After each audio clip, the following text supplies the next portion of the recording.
और बात अब मौसम की, जहां राजधानी रायपुर समेत कई जगहों पर हल्की बारिश। मौसम विभाग ने कोहरे को लेकर अलर्ट जारी किया है। बलरामपुर कोरबा जिले में कोहरे को लेकर ऑरेंज अलर्ट जारी किया गया है।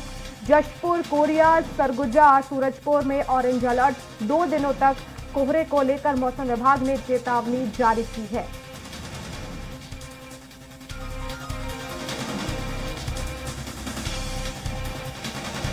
और ज्यादा जानकारी के लिए संवाददाता दिलीप हमारे साथ लाइव जुड़ गए हैं। दिलीप, मौसम विभाग के अनुसार आने वाले समय के लिए ठंड को लेकर क्या अनुमान जताया गया है? बता दें कि अचानक से छत्तीसगढ़ के मौसम में फिर से तब्दीली नजर आ रही है और सुबह से आज बारिश हो रही है। और सुबह से न सिर्फ राजधानी में बल्कि विभिन्न जिलों में भी हल्की हल्की बारिश के बातें सामने आई हैं। और कुल मिलाकर जिस तरह से मौसम ने फिर से करवट ली है, उससे आने वाले समय में प्रदेश में जो कोहरे की स्थिति है वो बढ़ने के आसार है। मौसम विभाग ने एक अलर्ट जारी किया है और मौसम विभाग का कहना है कि आने वाले समय में क्योंकि जिस तरह से मौसम में बदलाव हुआ, इससे हल्की बारिश के साथ ही साथ कोहरा छाने के आसार है। और खास करके जशपुर, कोरिया, सरगुजा, सूरजपुर, बलरामपुर, पेंड्रा रोड और कोरबा जिले में कोहरे के लिए ऑरेंज अलर्ट भी मौसम विभाग की ओर से जारी किए गए हैं। साथ ही साथ जब मौसम साफ होगी तो फिर ठंड बढ़ने के आसार की बात कही गई है। इसके अलावा जिस तरह से बंगाल की खाड़ी से पूर्व नमी आ रही है, उसके वजह से ये स्थितियां पैदा हुई है, ऐसा मौसम विभाग के मौसम विज्ञानियों का कहना है।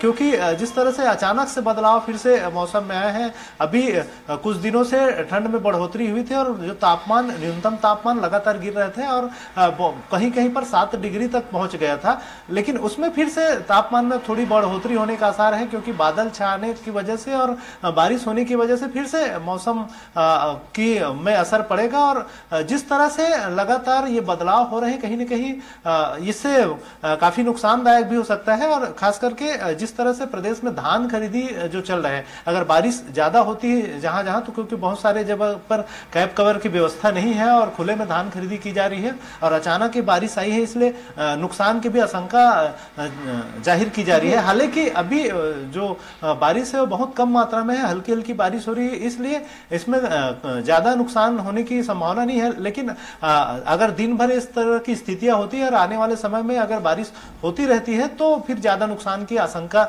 जाहिर की जा रही है। हालांकि जो खाद्य विभाग है और सहकारिता विभाग है, उसकी ओर से तमाम जो सहकारी केंद्रों में एक अलर्ट जारी किया गया है और उन्हें कैप कवर की व्यवस्था करने के निर्देश दिए गए हैं। बिल्कुल दिलीप, अचानक से मौसम में बदलाव हुआ है, लेकिन देखना होगा कि अब धान खरीदी केंद्रों पर किस तरह की व्यवस्थाएं हैं। बहुत शुक्रिया तमाम जानकारी के लिए।